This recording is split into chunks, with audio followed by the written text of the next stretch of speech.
Hi everybody, Nick here. Hope you're doing well. A number of you have asked in the comments for a little bit of information on my V-Raptor X workflow. Can I show you some more sample footage from the camera, and can I tell you how I shoot with it? And I think that's actually a really good topic, not only to discuss how I shoot with the V-Raptor X, but how that compares to how I shoot on my smaller mirrorless cameras, especially this R5C, which is right now rigged kind of how I shoot with it most of the time. And it's pretty similar actually in size and weight to the V-Raptor X, although it's a very different camera. But let's start with the V-Raptor X. So how do I shoot with this camera most of the time? The V-Raptor X is a camera that records internal RAW, and the R3D RAW codec is absolutely fantastic. And generally, unless you have some really specific reason not to shoot in RED RAW, like you have a client asking for a specific ProRes flavor that the Raptor shoots, you should really be shooting in RAW most of the time. And for anything I care about a lot, I'm gonna shoot in the MQ flavor. So RED offers 4 flavors of their RAW codec. It's HQ, high quality, MQ, medium, LQ, and ELQ. And if I really care about something, it's MQ, which is more than enough to get absolutely every ounce of quality that this camera can do. HQ is really only if you're doing really heavy VFX work and you need to do really intense rotoscoping, which I don't ever really do. And even then, the MQ is probably enough even for that work. But MQ for really important stuff. Everything else I shoot in ELQ, the lowest quality codec. So most of the footage you've seen in this channel from my V-Raptor X has been shot in RED RAW ELQ, and sometimes MQ or LQ. If I'm trying to split the difference, I'll do the LQ. But the bit rates are real good. You can get nice long run times. I shoot on OWC Atlas cards. So I had Angelbird cards at first, which is kind of the most popular card to pair with this camera, but some of them weren't keeping up. So I bought the Atlas cards. I have a number of other OWC products and I always love them. So that's what gets in this camera. I shoot RAW, in one of those flavors on that card. Now let's talk about exposure. And this is where things get a little tricky because there's so much information out there about the proper way to expose a particular camera. I'm gonna make things pretty simple. I shoot RAW almost all the time on this camera. I shoot RAW about half the time on my Canon R5C. And in either case, on both cameras, I usually shoot around ISO 400. On the RED, it doesn't really matter what ISO I shoot at, right? Because I can change that later. On the Canon, if I'm shooting ISO 400 in a compressed format like XFAVC, technically I'm shaving a little bit of dynamic range off the top of the camera, but I still tend to shoot that way, and I'll tell you why in a second. But let's start with the RED camera. My favorite thing about exposing on the RED are these tiny little lights in the upper right-hand corner. I'm not sure if you can see them from there, but these are RED's traffic lights. And what they are is an indicator of sensor clipping, either on the dark end, the sensor saying, I don't see any pixels here, or on the bright end saying, my particular bucket is full. And not only is that great because it's at the sensor level, it has nothing to do with ISO or format you're shooting in, it's just telling you what the sensor is reporting, but also it's divided into the red, green, blue channels, and then there's a meter for total clipped pixels as a bar graph from 0 to all the pixels. That alone is like almost enough of a reason to buy a RED camera over, say, an ARRI camera or a Sony camera. That feature is unbelievably helpful, at least to me, because it means that when I go out to shoot, the first thing I do is I set exposure visually. Okay, what is the iris I want? What is the frame rate I want? ISO's at 400. I'm gonna take a look at the picture, set neutral density, and okay, image looks okay. And then I check the traffic lights. And if I'm clipping somewhere, one way or the other, I'll take a look at that. Oh, is there a section of this image that's really dark? Do I need to brighten up a little bit? Is there a, are we outside and we're blowing out the sky? Not only can you see if it's happening, but you can see by how much and in which channels. And so you can just set the neutral density a little bit one way or the other. And as long as the image looks reasonably okay, I know with 100% certainty that when I get back to edit, I will be able to push and pull that wherever I want to make the image look however I want. Essentially, I've got all the information I could possibly need, and I can make whatever image I want later. And it's especially true with this RED camera, which can just dig so deep into the shadows without having any problems. That sort of speaks to the way that I think of these higher end cameras, which is that the more expensive your camera, sort of the greater your latitude for mistakes. If you're shooting on a mirrorless compared to shooting on this camera, you have to be more careful with your exposure. And so we'll get there in a second. But then if we want to step down again from there and we're shooting on an action camera, like the very popular recent Osmo Pocket 3, now we have to be even more careful with our exposure.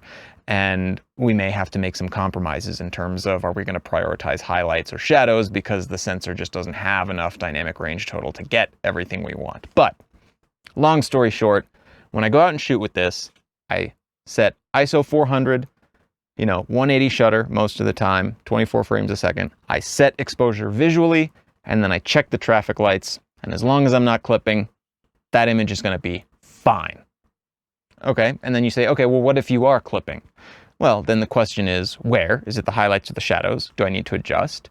And do I need to light? If I'm trying to shoot natural light outside, that's one thing. But if we're inside, then we can control the exposure. We have lights. We can change things that way. But that just makes it so easy to shoot with this camera. So I'm generally not shooting high ISOs. I'm not one of those people that goes, oh, I love the filmic grain of this sensor, and it's like, no man, that's just noise. You can add that really convincingly. We have so many great film emulation plugins, grain software plugins, grain scans if you want to use actual filmic grain, and I never feel a need to shoot a noisy image. So that's how I shoot on the RED. How does that translate over to the R5C? Well, it's a pretty similar story. So I still tend to shoot lower ISOs, like ISO 400, but then I'll use more exposure tools. So I have one of the buttons on the back of the camera mapped to false color and another button mapped to histogram. And so I'll check both visually, what does the image look like, and then also check that way. And those are going to be less robust than the traffic lights over here, because those tools are based on the actual finished image that you're recording. They're not sensor level information. But if you see the histogram with a big plateau somewhere, you know that that's clipping, and so you can make decisions based on that. But either way, I try to shoot at really low ISOs so that I have the cleanest image possible, and then I just try to make sure that I'm not clipping.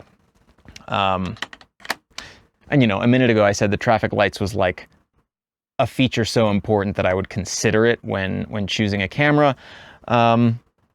And that probably still remain true for the Sony cameras, but on Alexas, the thing that they have over the RED is that they have several stops of dynamic range above the RED in terms of the highlights.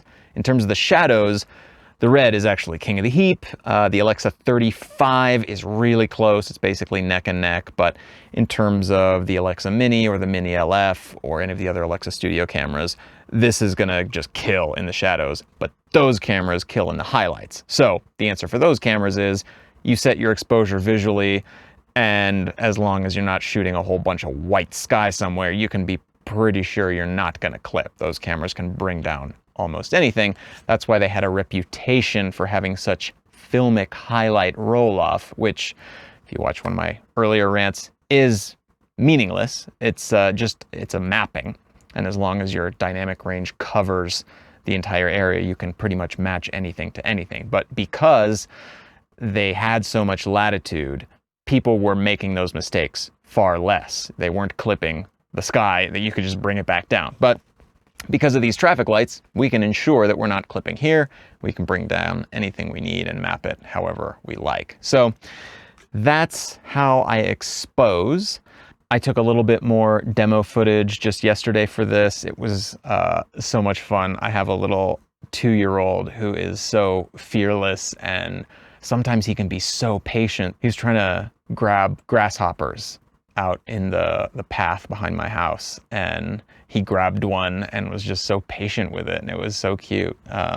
So it's just an example of how I shoot. Again, this was all at ISO 400. I tend to shoot with the camera looking like it is right here, with these 2 little handles that I designed and printed, my little low profile monitor mount and clamp that I built, same thing with the top handle, and the Breakthrough VND RF to PL adapter, which is awesome because it works with all these Nisi Athena lenses and clears them. And I've started using this SmallRig VB212 battery more than anything else, just because it gives you like 3.5 hours of runtime on the camera. And it's obviously a little heavier than smaller batteries, but that is really handy. I just put this battery on here, and then I can be sure that whatever I want to go out and shoot, I'll have enough time. I guess I forgot to mention the DSMC3 monitor is like a must-have accessory if you're shooting on RED. It works on all the current DSMC3 cameras, the Komodo X and the V-Raptor and the V-Raptor X and the V-Raptor X XL, because you get a beautifully bright 7-inch monitor with camera control, with the traffic lights, with everything you could possibly want, with no cables. It just mounts right on here and you're done. And you can easily move it over somewhere if you're on a gimbal or something like that with a longer little tethering cable. I say no cables, but there's one little one that goes from the mount to here, but I don't really count it because it's still very, very sleek and very nice. So anyway, that's just a quick run through of how I shoot on the V-Raptor. I love this camera more and more as I continue to use it. So let me know if you have any more questions on the workflow or how I use this camera. I haven't used the extended highlights mode of this yet at all. My understanding is that DaVinci Resolve will finally support it in version 19, but I haven't used the beta version of that software. I'm still just on the current production V18 version. So as soon as version 19 comes out, I will definitely be checking out the extended highlights mode and see how that works out. Anyway, let me know if you have any questions. Thanks for watching. I'll see you next time.